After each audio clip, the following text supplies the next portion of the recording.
Is the stair climbing Dolly capable of working on all kinds of stairs? Stair must be at least 60 centimeters wide and each step should be less than or equal to 21 centimeters in height. Return landings must be at least 120 centimeters square to allow units to turn. If stair climbing units carry larger loads, larger areas may be required.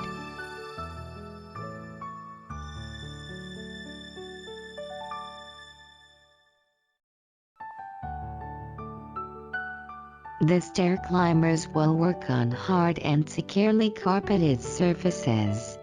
They cannot be used on stairs where the carpet is not properly secured.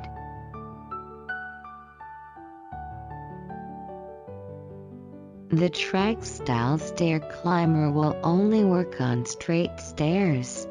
The paddle style will work on stairs with a slight curve but not on a tight spiral staircase. Check tire dimensions against the shortest width of the tread.